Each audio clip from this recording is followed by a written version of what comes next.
Hello दोस्तों, तो आज हम लोग रिव्यू करने वाले हैं विश्व का भूगोल महेश कुमार वर्णवाल की बुक का।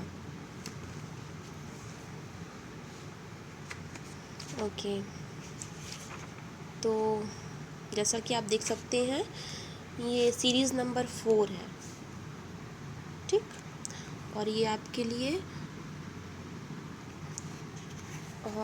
इसका प्राइस मैं आपको बताऊं, इसका प्राइस आपको 460 रुपये है और अमेज़ोन पे आपको 250 के लगभग मिल जाएगी।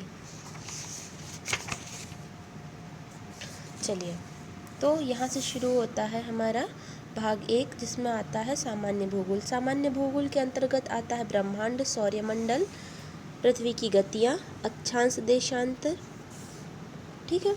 फिर यहाँ पे शुरू हो जाता है भाग 2। भाग 2 में भौतिक भूगोल आता है, पृथ्वी की उत्पत्ति व संकल्पनाएँ, और फिर आता है पृथ्वी का भूगर्भिक इतिहास, ठीक है।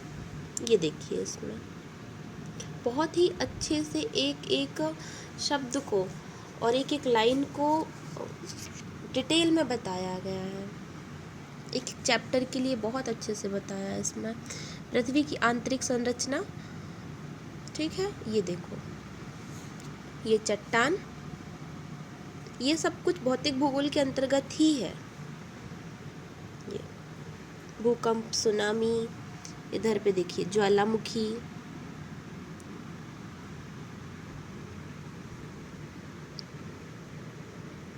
ठीक। ओके, तो हम लोग पेज,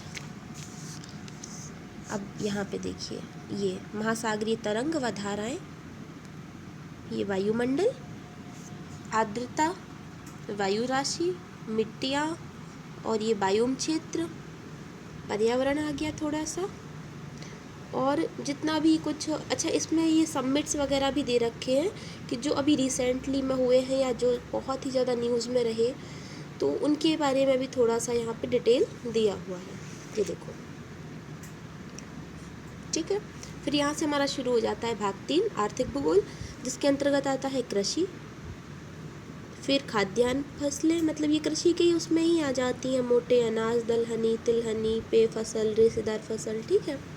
अच्छा, कृषि के बाद स्टार्ट होता है यहाँ पे, ये देखो, विश्व के प्रमुख उद्योग, ठीक है। ये सभी उद्योगों के बारे में बहुत डिटेल से दिया है। चलिए, फिर खनिज एवं ऊर्जा संसाधन, ये इतने सारे खनिज दिए हुए हैं जितने भी ज़रूरी हैं, और ये कहाँ होते हैं। एक मिनट में आपको दिख रहा होगा, 1 सेकेंड, दिखा, ठीक है। फिर देखिए, फिर ये ऊर्जा संसाधन, फिर ये परिवहन, परिवहन में सड़क परिवहन, रेल परिवहन, जल, वायु, पाइपलाइन वगैरह, ये देखो, ठीक है। अब भाग 3 यहाँ पे ख़त्म हो जाता है। यहाँ से शुरू होता है भाग 4, मानव भूगोल। मानव भूगोल के अंतर्गत मानव की प्रजातियाँ, जनजातियाँ, जनसंख्या संगठन, है ना, जनसंख्या वृद्धि एवं सिद्धांत, जनसंख्या वृद्धि के सिद्धांत, देखो, पृथ्वी पर जनसंख्या का वितरण, और ये मानव विकास। फिर यहाँ से शुरू होता है हमारा प्रादेशिक भूगोल भाग 5 के अंतर्गत, जिसमें एशिया दिया हुआ है। अच्छा, एशिया के सारे जितने भी एशिया से संबंधित जितने भी पॉइंट बनते हैं, इनकी डिटेल दी हुई है।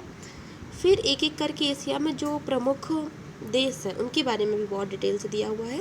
जैसे पाकिस्तान है, तो पाकिस्तान के बारे में भी इतनी सारी चीज़ें दी हुई हैं। फिर अफ़गानिस्तान के बारे में इसलिए नहीं दिया गया कि वहाँ उतना कुछ खास नहीं है, और उतना पेपर की दृष्टि से उतना ज़्यादा मान्यता उसको नहीं मिलती है, इसलिए। फिर ये नेपाल, भूटान, देखो, Myanmar, Bangladesh, Sri Lanka, Indonesia, Malaysia. अच्छा, जो भारत की ये पड़ोसी देश हैं इनके बारे में बहुत डिटेल से दिया हुआ है, ठीक है। ये देखिए, ये जापान, फिर ये सऊदी अरब, ये देखो, ये सारे यहाँ पे देश आ जाते हैं जो छोटे छोटे से एक मध्य एशियाई देश हैं, जो ये सारे आ जाते हैं। फिर यहाँ शुरू होता है यूरोप, तो फिर वही एशिया की तरह ही, जैसे एशिया में दिया था ऐसे यूरोप में यूरोप का ही इतना डिटेल। फिर उसके बाद में तुम्हारा UK, Ireland, France, Germany, Russia, देखो ऑस्ट्रिया, स्विट्ज़रलैंड। फिर ये जो निचले देश बोले तो ये नीदरलैंड्स वगैरह, नीदरलैंड्स, बेल्जियम, लग्जमबर्ग। फिर देखो ये सारे देश दिए हुए हैं, ठीक है। फिर यहाँ से शुरू होता है हमारा अफ्रीका, तो सेम चीज़ रही अफ्रीका के साथ में भी। फिर अफ्रीका की डिटेल के बाद में अफ्रीका के जितने भी जो देश हैं वो सभी दिए हुए हैं। जो देश ज़्यादा हाईलाइटेड रहते हैं न्यूज़ में उनके बारे में डिटेल में दिया हुआ है, और जो परीक्षा की दृष्टि से महत्वपूर्ण नहीं है या कम महत्वपूर्ण है उनके बारे में थोड़ा थोड़ा सा दिया हुआ है, ठीक है। ये देखो, ओके। फिर ये उत्तरी अमेरिका, उसका परिचय। फिर ये संयुक्त राज्य अमेरिका, कनाडा और मैक्सिको, ठीक है। फिर ये जो मध्य अमेरिकी देश हैं उनके बारे में। फिर दक्षिण अमेरिका का सामान्य परिचय। फिर ब्राज़ील, ओके, अर्जेंटीना। फिर देखो, फिर ओशिनिया में आ जाता ऑस्ट्रेलिया, न्यूजीलैंड, माइक्रोनेशिया वगैरह, देखो किरिबाती, तुवालू। फिर अंटार्कटिका, ठीक है। तो इस तरह ये ख़त्म हो जाता है। और आप लोग अगर चाहते हैं कि मैं इसके आगे और वीडियो बनाऊं तो इसकी भी आपके सामने डिटेल लेके आऊँगी बहुत जल्द, एक एक टॉपिक करके।